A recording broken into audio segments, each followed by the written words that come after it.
This episode is brought to you by Hostfully. Using Hostfully, you can create a free digital guidebook for your listing so that you can save time creating a professional experience for every guest that comes and visits your spot. Learn more at hostfully.com. Welcome to Get Paid for Your Pad, the definitive show on Airbnb hosting, featuring the best advice on how to maximize profits from your Airbnb listing, as well as real-life experiences from Airbnb hosts all over the world. Welcome. Get paid for your pad. Get paid for your pad. Get paid for your pad. Welcome to another episode of Get Paid for Your Pad. Today I am joined by Evian Gutman. He's the CEO and founder of PetLifter. And PetLifter is the world's largest online marketplace for short-term rental service providers. It's an amazing resource, and I'm really happy to have Evian on the podcast. And we're going to discuss the ecosystem around short-term rentals that has developed in the last couple of years, and that's really kind of exploded. I was just looking at the site petlifter.com, and there's just literally hundreds and hundreds of service providers, companies, short-term rental managers, all sorts of stuff. And so I'm excited to talk to Evian. Evian, welcome to the show. Thanks, Jasper.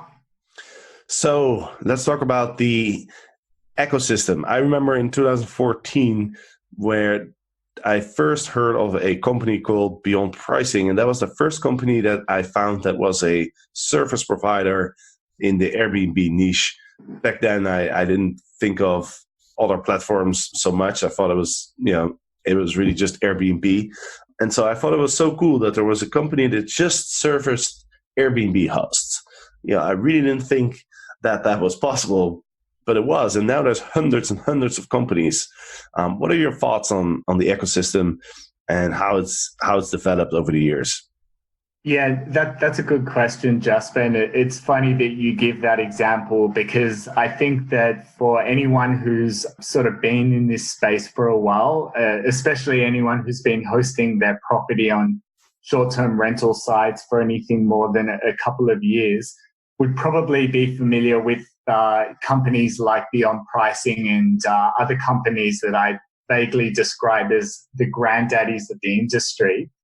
And I think that when we first got exposed to these companies, everyone was quite impressed and fascinated at, what their offering was, and the fact that a company has actually emerged to offer such a specific and bespoke product within such a niche industry. And I think a lot of people saw this as providing oxygen to the future of short-term rentals in the vacation rental industry, without necessarily appreciating just how much it was actually going to expand and blow up into the massive industry that it is today.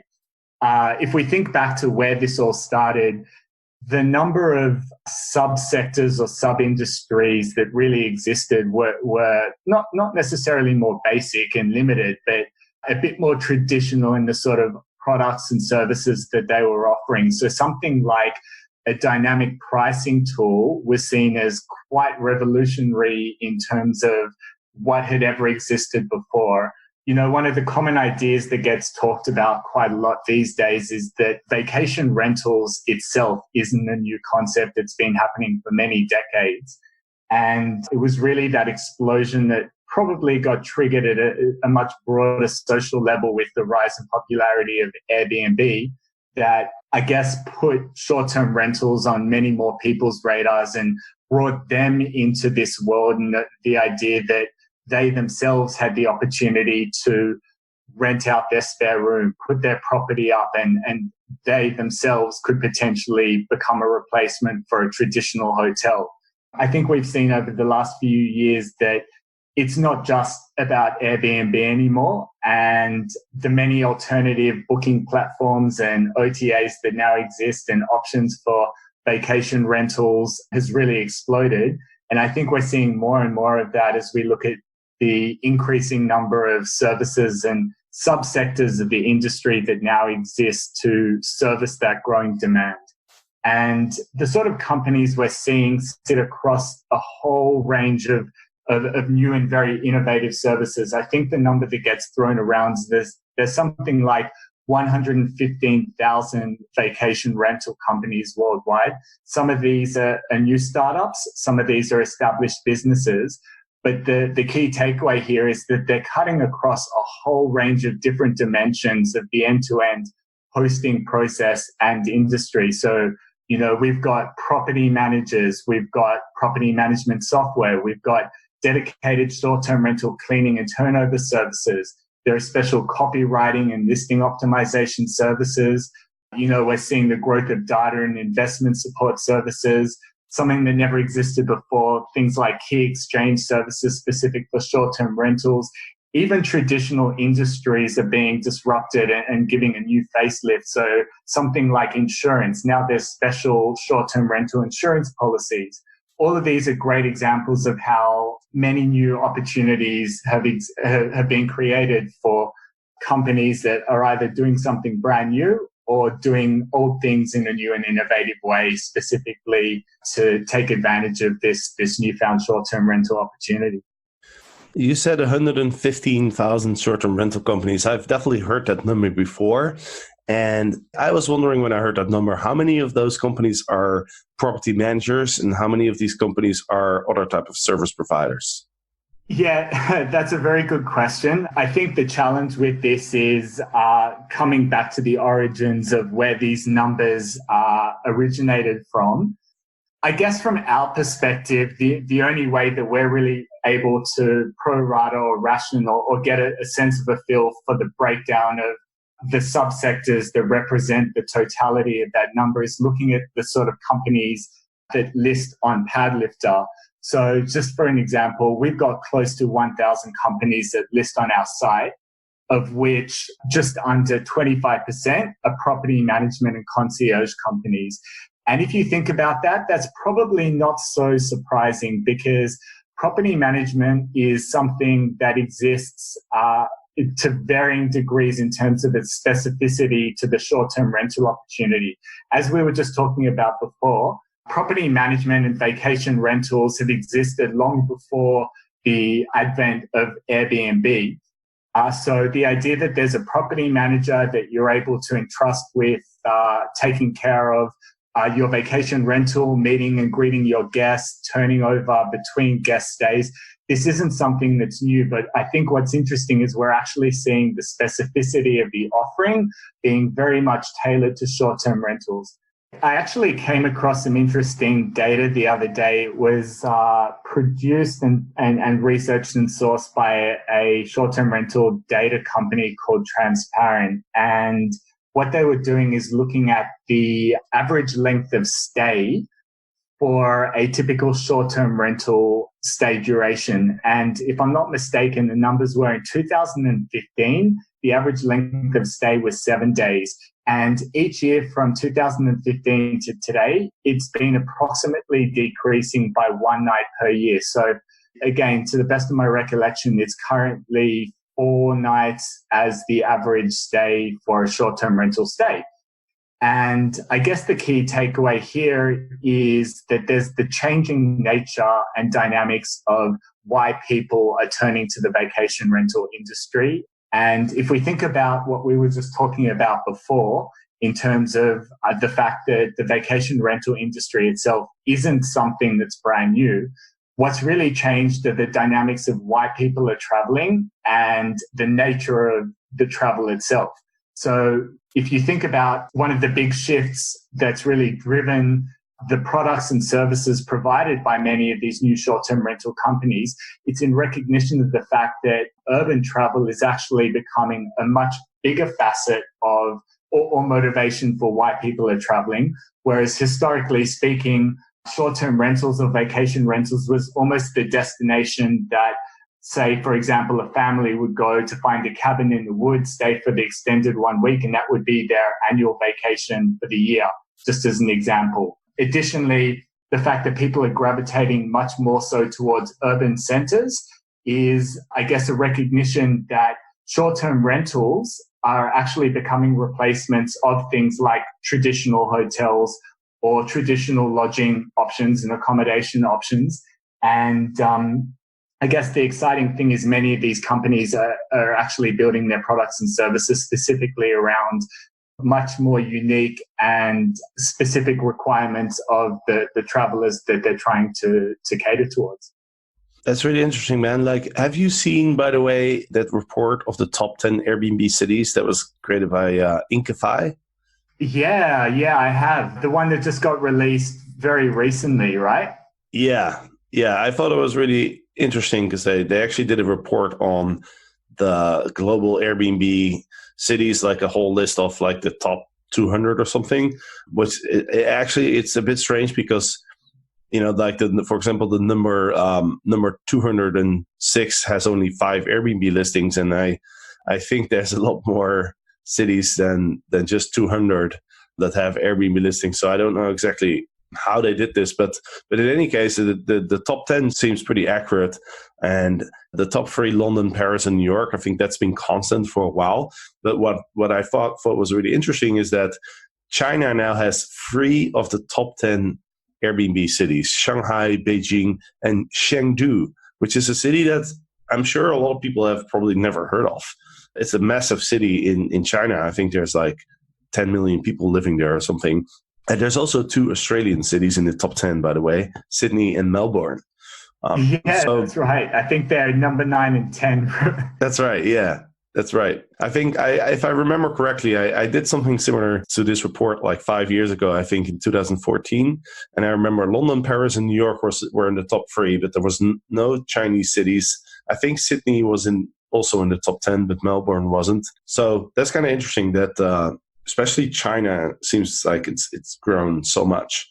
Yeah, I think that report's very interesting for a few reasons. I know that when I was starting things off with Padlifter and just trying to appreciate the different market opportunities for different geographies and what priorities we wanted to address those different markets and in what order, I'd very much be turning towards specifically something like this. So find a report that documented how many Airbnb listings were in a given country or city, find how many Airbnb guests were arriving from overseas as well as domestic travel.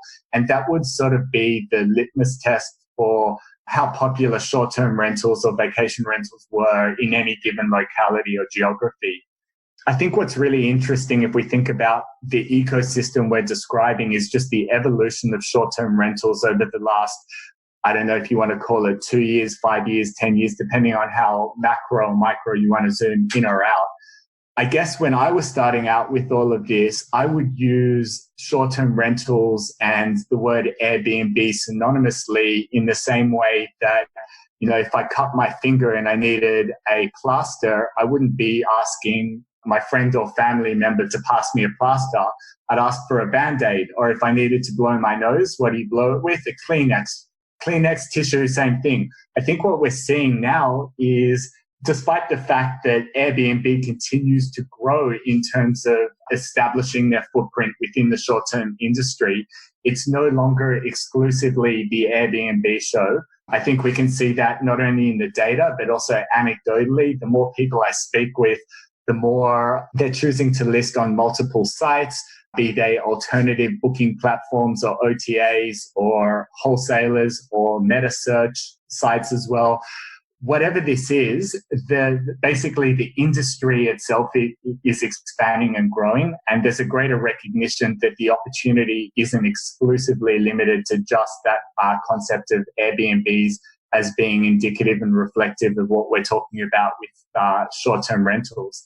And the exciting thing about that is it actually opens up many more opportunities to all the key stakeholders within the industry. We're talking about the ecosystems. Obviously, the focus so far has really been on the company aspects.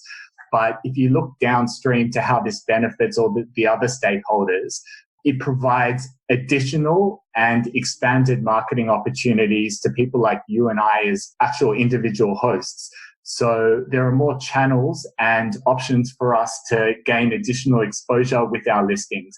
Because of this, the industry itself is expanding, and things like channel and property management software that's trying to create excellent integrations and partnerships across all the different booking platforms and create phenomenal channel management software. They're trying to cater to all the different places people might be able to get found. And the net result for the end guest is, because of all of this, there's a whole range of additional services provided at a higher standard and level, of which they themselves become the beneficiary of too. Let's talk about the different categories that exist. So you already mentioned automatic pricing, but there's a lot more categories. You mentioned the channel managers and the property management software that can help to list multiple listings. And there's a couple others that I think are quite well known, like, for example, like the guidebooks, and there's the safety and security type of companies. But there's a whole other list of categories. So let's quickly just go through the different categories. Okay, sure. Well, I guess if we want to think about and sort of touch upon some of the more innovative or novel categories that may not necessarily have existed a few years back, that have been sort of emerging specifically to address this opportunity. Some of the things that come to mind are, I guess let's start with some traditional industries that have adapted and modified their offerings specifically for this. So there's a whole lot of copywriting and listing optimization services that exist now specifically for the purposes of optimizing, say, a short-term rental or Airbnb listing or something like that.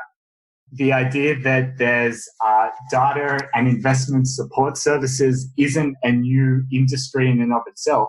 But if we look at some of the key companies that have been most successful, one of the ones that I love seeing what they're continually creating from a product and service perspective is AirDNA, the ability for us to now zoom in at such a micro level, not only to your city. I hopped on their platform the other day to take a look at my own city of Sydney, Australia, to see the data.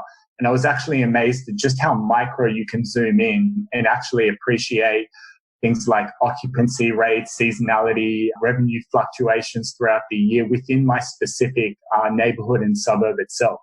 And obviously, these are inherently tied to the short-term rental opportunity. So it's not just high-level market data in terms of property value or things like that you need to sort of derive your own assumptions around. They actually hold your hand and walk you through that process. And I'm very much encouraged that, there's been a whole subsector industry that's emerged specifically to offer something as specific as that. If we think about some of the other categories too, there's new things like luggage and parcel services specifically to address the fact that what's one of the key complaints or pain points for both hosts and guests, it's that idea of early and late check-ins and, flight arrival times not lining up neatly with the agreed upon check-in or check-out times for a given listing. So it makes perfect sense that there's going to be this whole new service that emerges around key and popular short-term rental hotspots in a given country or city that provide people with the opportunity to store their luggage, be that for the day, for a few hours, or just until the next flight. So, these are a few of the examples that would probably most and first come to mind. Hi, this is Margot, and I'm the CEO and co-founder of Hostfully.com. You may know about us for our digital guidebooks, but did you know that we also provide property management software? If you have more than 10 properties, you might be a perfect fit. We help you automate tasks, keep track of all your property details, communicate with your guests with a unified inbox, and increase your distribution across booking platforms, including Airbnb, Vrbo, and Booking.com. Please take a minute to see how we might be able to help you at Hostfully.com. So you have a pretty good idea of what companies exist in this ecosystem. If I were to ask you, like, what would be the number one innovative company? Like, if you had to hand out a prize to the most innovative company in the short-term rental niche, like, what would be the candidates? Who would be the candidates? Well, it's funny that you ask me that, because it's probably the most frequently asked question that I get asked in my capacity as the founder of Padlifter. And, we're at a good vantage point of appreciating the entire ecosystem and all the key players and who's big, who's small, who adds value. What's the word on the street when people are talking about these guys? How much does it line up with their marketing? And the messages that they put out about why they're the biggest and the greatest.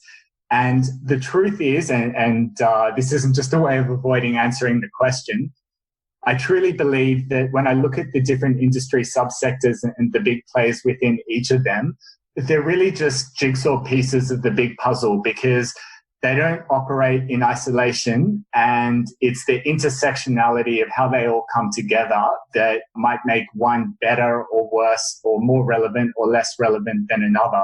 And it's very much circumstantial. So it really depends on what the offering is, where it's being offered, and who it's being offered to. So I always think of this as it needing to be the right product to the right person in the right place.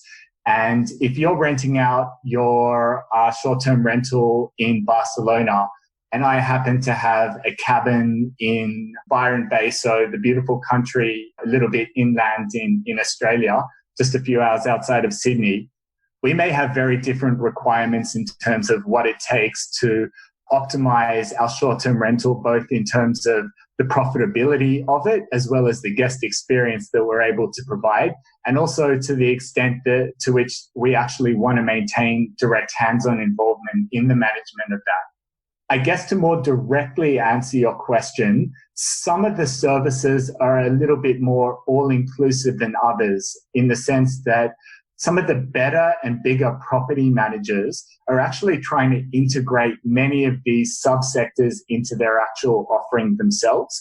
So, for example, there may be in-house cleaning and turnover services that a property manager offers. They may also have an in-house copywriter who can assist with the listing optimization and getting that put up in the first place.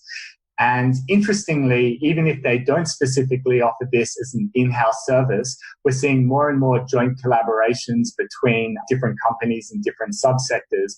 So, for example, we may see short-term rental insurance policies being offered specifically to some of the bigger players as well, as part of a joint partnership agreement between the two of them. You know, I was just going through the list of companies, and I saw one that I thought was pretty cool. It's called Airbnb. I don't know if I pronounced it correctly, but what these guys do is they create floor plans for Airbnbs, which I think is really cool. And there's, you know, I've always been recommending that people put a floor plan of their units as a picture in the photo gallery. When I personally book Airbnbs, and I book them quite often, I always try to get an idea of like what the layout of the property is. And when you see a collection of photos, it's kind of tough to understand how is this situated. Like, where's the bedroom compared to the living room? Where's the, you know, where's the bathroom? Where's this? And so having a floor plan is, I think, a really good idea to, you know, to really provide like very accurate information about your listing. So I just want to call that one out. Yeah, and I think that the example you've given there is actually a really good example, because I guess the interesting thing in witnessing Padlifter's growth of the services and products that we list on Padlifter is actually getting firsthand exposure to what's new and innovative within the industry. And the fact that we list a company that might offer a very specific niche or bespoke product or service, I don't believe is necessarily reflective of the extent to which something like that is actually going to be critical to the continued development of the industry. And something like floor plans, you speak to any host or guest, and I think at some point in their either hosting or experience as being a guest, have thought exactly what you just explained and verbalized, which is how beneficial seeing a floor plan would actually be. And I remember one of the key challenges when we were sort of mapping out Padlifter and how we were going to categorize all the different businesses we list across different categories was, how do we address some of the more novel factors? And for a company like the one you've just given an example of, they fall under the category of photographers, floor plans, and virtual tours, because loosely speaking, those three are kind of connected. But my goal and hope is really that with the growth of the industry, we're going to actually see a rise in growth also of the companies that are actually creating products more and more so within each of these niche and then even more sub-niche industries, that would justify the creation of, say, a floor plans and virtual tours category that's actually distinct from something like photographers and real estate photography, because at the end of the day, they are actually different service and offerings to hosts and guests. I've always wondered when Airbnb is going to start allowing hosts to put videos and, 360-degree pictures and all that kind of stuff on the platform, because that would make it just so much easier for guests to really get an idea of what an apartment looks like. Yeah, I 100% agree with that. And even if I take off my pad lifter hat and just put on my guest hat, I can't think of one functional change to the platform that would make such a revolutionary difference to helping me make my decision around where I want to book and gaining the comfort that that's actually the right decision. I think that we're on a journey towards that destination. And the reason I sort of have that view is if we take a look at the new categories of listings that have popped up over the last couple of years, this all originated under a one-size-fits-all Airbnb listing. What was it, only 3 years ago, which just after that point, we saw the emergence of this new Airbnb Plus concept. Airbnb Plus is still a type of listing that typical hosts like you and I can do as long as we maintain certain quality control and offer some sort of a premium listing. But there's this new category, which I'm sure we're all familiar with, which came out a few months ago, Airbnb Luxe. And I think that with people placing higher expectations and expecting greater bang for their buck because they're actually paying a significant amount more for what they're getting, that's going to line up much more so with the expectations around how they're able to make the decision in the places that they book. So I wouldn't be surprised if it's not a long time until we see the integration of video tours probably starting at that level. Once that becomes the new norm for that, I wouldn't be surprised also if that trickles down and makes its way into standard short-term rental listings as well. And I think also just generally speaking with the internet and younger generations, there's just a greater expectation around multimedia. No one really wants to take the time to read a detailed text-based listing. We want to see pictures, we want to see videos, we want a very immersive experience. And also with augmented reality, that's becoming not only a greater expectation, but much more feasible from an implementation perspective too. Yeah, and talking about virtual reality, we actually just bought one of those virtual, like, how do you call it? I don't even know how to call it. Like, it's basically a thing you put on your head. Yeah, headset. Yeah. Basically a thing. My roommates really like PlayStation, and so we bought this thing, and I was just playing around with it, and it's pretty cool. Like, and it makes me think if you could just put on your virtual mask and connect it to your laptop, and then just literally like walk around an Airbnb before you book it, I think that would be pretty cool. Well, the funny thing about this being a podcast, Jasper, is one day making that predictive statement is going to come back to haunt you when we're talking about 3 to 5 years' time, when that's probably going to be the likely new reality. And we think back to the fact that we were thinking about and crystal ball gazing the future as if this is probably a time many, many years away from now. But I wouldn't be surprised at all if in 5 to 10 years' time, when we all learn those augmented reality and VR headsets, that exactly what you've described is the new way that we start to look at and book our short-term rentals. Yeah, that would be quite exciting. It would completely change the user experience. What do you think is the reason that they haven't added video to the platform as a tool for hosts? It's a tough question to answer because I guess I'm not involved in the day-to-day runnings or strategic direction of the companies. But just generally speaking, especially as I've dealt with many of the other companies and tried to appreciate their growth objectives and product roadmaps, et cetera, I think it's hard enough to create a solid business with a hardy foundation that continues to add value to its customers and remains profitable. So just sticking to the bread and butter and getting that right is probably obviously the flag on the hill for most of these companies, especially whilst they're in their early startup stages. I guess as a company grows, it becomes much more difficult to innovate with the flexibility and dynamicism that they previously used to when they might have been smaller, even though they've got greater resources at their disposal to innovate their product and service offering. But I guess we never know what's going on behind closed doors. And from a technological advancement perspective, I'm always amazed at how quickly things keep moving, even though they weren't necessarily things that were on my radar a few years back. So it's a matter of watch this space and let's be pleasantly surprised at what comes out. Yeah, I mean, the only thing I can think of is there might be word that it is going to change the user experience in a negative way because of the amount of data that needs to be on the website. And maybe they're worried that people with slow internet connections, they'll click on a video and it won't play. And then they maybe, just veer away from the website after having that experience. But that's really the only thing I can think of. But I agree with you that, these things are probably going to be sooner than later.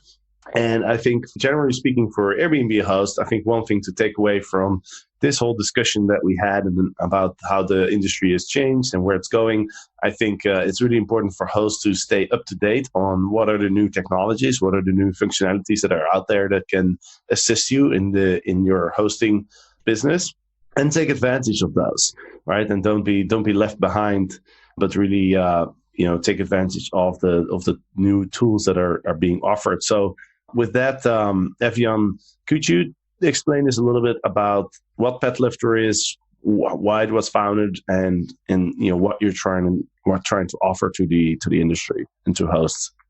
So I guess if I was to start at the beginning of what PetLifter is and why we created what we did, we didn't actually set out at the beginning to create the world's largest marketplace of short-term and vacation rental service providers.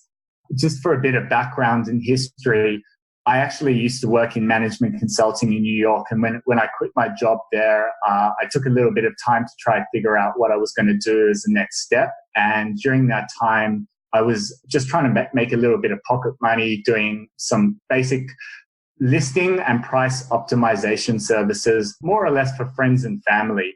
And I started to realize this was actually a service that people were quite appreciative of, and there was quite a demand for, and the word spread, and it kind of grew. And I made a little bit of decent coin doing it, and I tried to make a business out of it. But I quickly came to the realization that I wasn't actually able to scale this in a way that I'd be able to create and offer the service to the standard that naturally a customer would expect, at a price point that would justify the amount of time required to provide that service.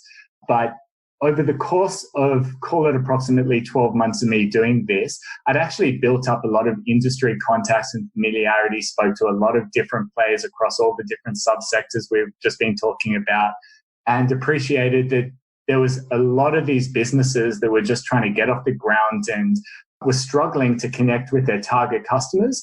And actually, the flip side of that as well, that many of these people, be they the hosts or property managers, were actually looking for exactly these kind of services themselves, but just simply weren't aware that they existed. As we've been saying, like many of these are brand new services. There's a new startup that pops up every single day or week or month. Like you just need to hop on any travel or hospitality site and see the new companies that are coming about.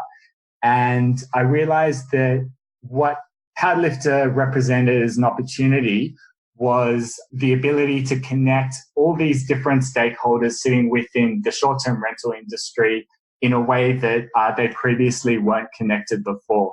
And I combined that with the fact that there was this growing recognition that there was this massive opportunity at the industry level. I think that they say that the vacation rental industry is actually estimated to achieve a global market value of $194 billion by 2021. And there are just some simple stats that I've come across which sort of reinforce just that this is an idea that isn't going away. I think that they say that the number of homeowners with a vacation home that plan to put it on the short-term rental market within the next couple of years has more than doubled over the last year itself. And the number of vacation rental users worldwide was only 64 million in 2015. And by 2023 is expected to rise to 361 million people.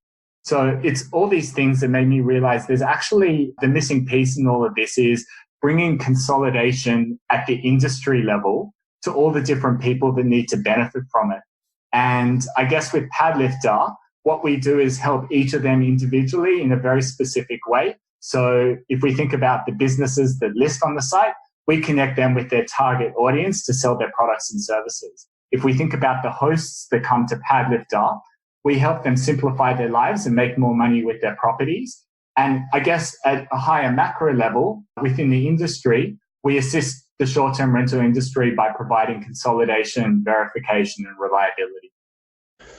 Awesome, man. Well, thank you so much for coming on to the show. And for people who want to check out the Padlifter, go to padlifter.com. You can log in, you can register if you're a service provider, but also if you are a host, you can look at all the different service providers that are out there. I'm sure you're going to find a bunch of companies, a lot of companies that you have never heard before.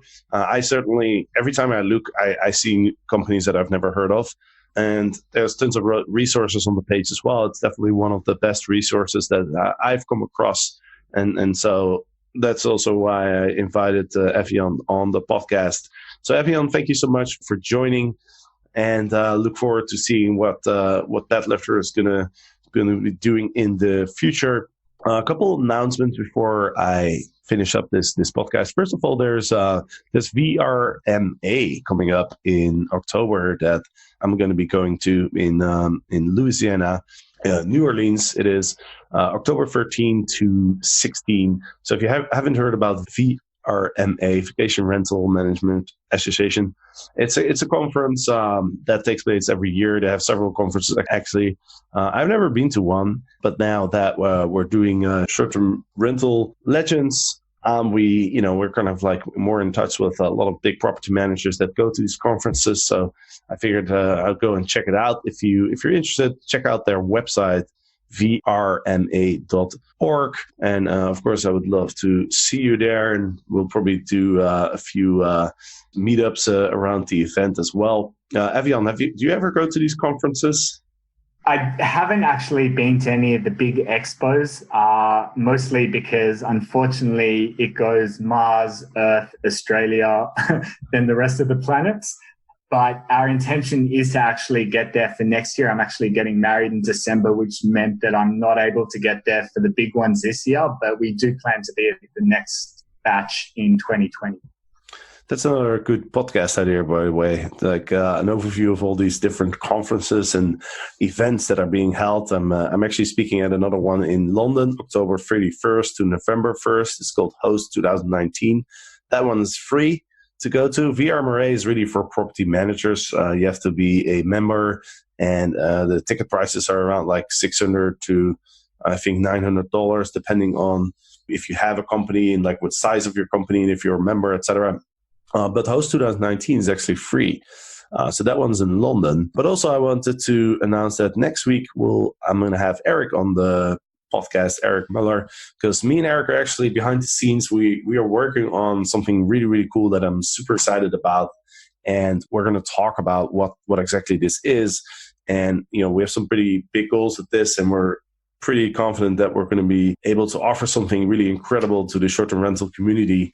And so make sure to listen in next week on the podcast, and we'll provide more details about what we're doing. So with that, that's the end of this podcast. I hope you enjoyed it. Evian, thank you so much, and good luck with Padlifter, man.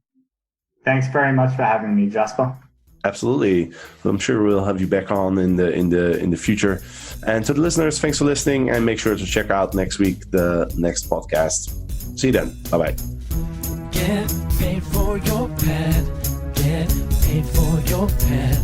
Get paid for your pad. Get paid for your pad. Get paid for